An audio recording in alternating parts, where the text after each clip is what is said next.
How will I know when I am ready to lead a mastermind? That's a question that somebody asked me today. And I thought, well, if they're thinking it, somebody else might be thinking it as well. So I'm going to use the podcast today to talk about that question in particular.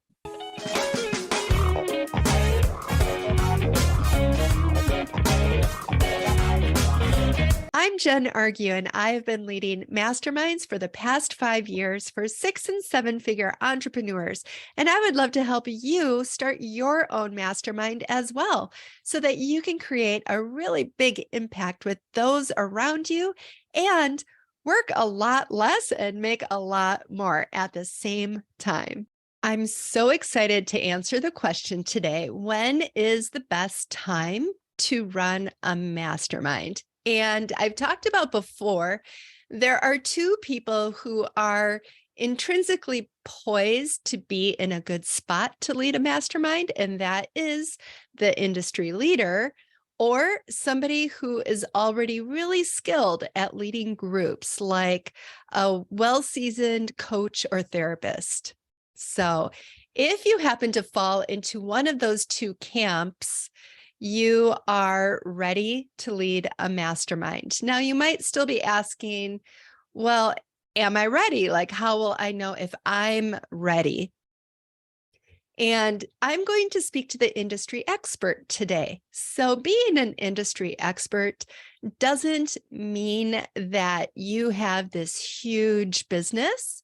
You could be just starting the online part of your business or the consulting phase of your business. You might already be an industry expert because of all of the years that you've put into something, or maybe you just came out of a certification program and you are now equipped to be able to take what you've just learned and gotten certified in to the next level and to invite more people into a mastermind experience with this new competency that you have. And so how you go about it, how you know if you're ready to go about it, is a great question. Like I said, you can be ready for it now, even if you're just out of the gate or you have a big business. So let's start with the idea that you are just starting out in your business, whether you're fresh out of a certification program or you have been in an industry for a long time that was not a mastermind type of industry or consulting industry, but you're starting the consulting phase of the season of life that you're in. And so right out of the gate, you can start a mastermind. If you have that kind of knowledge that you can bring people together who are also in that industry, who are the high caliber, high intent type of people who want that extra community and support and accountability and brainstorming that comes with a mastermind, by all means, go for it, start it up. I think that's a very exciting thing to do because you have the qualifications. You're an expert. You have connections already with people. I would say that probably is something that is important when you're starting a mastermind, is that you have some level of connection, or you have the ability to have the connection. At least if you're starting out, you can make personal invitations to people to join you in your mastermind. Now, let's say that you've been running your business for a while. You've been doing either one-on-one coaching or consulting, or you've been running a group. You would have another option of what you could do. You could still have a standalone mastermind, like that would be the style of what I just talked about, is a standalone mastermind where you're just doing it all on its own with nothing that came before it. Or now, if you already have been doing the consulting and coaching for a while, you have your own audience developed. You have your own language that you speak with the people who have been in your coaching or consulting groups. and they all can identify with the same types of goals. In this situation, you might be able to start what we call a back-end mastermind. And that is something that the only way you can get in is if somebody has worked with you already through one-on-one or in a group situation. And so that would qualify that mastermind as a back-end mastermind. And those are really special. And the role that that type of mastermind plays is critical to the development and the transformation that you're trying to bring to your community.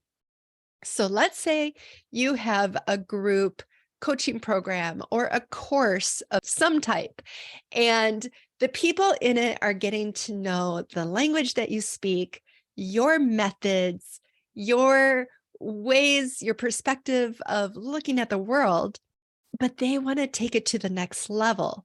So what's exciting about having a back-end mastermind is that it gives the people in your course, your group program, or your one-on-one coaching something that is the next level that they can aspire to, or it's something new they can aspire to that is still within your realm of offers.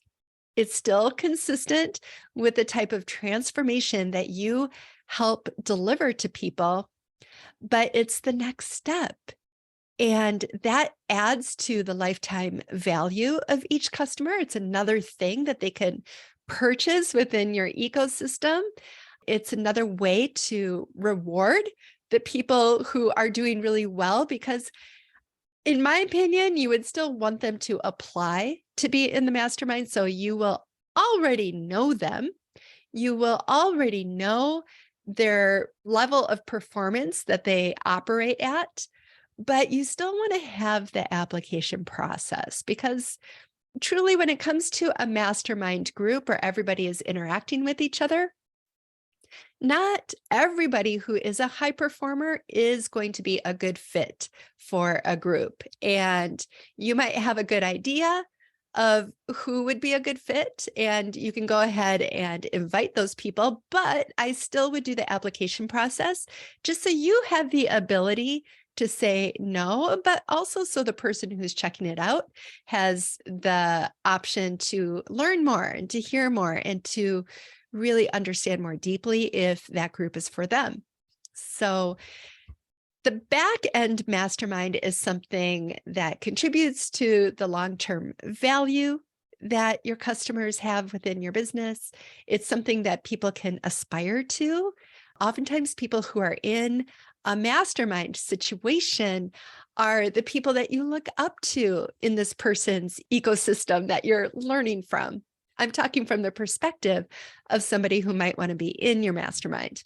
Also, the audience that you are marketing your mastermind to is a warm audience. In fact, they're pretty hot because they've already bought from you.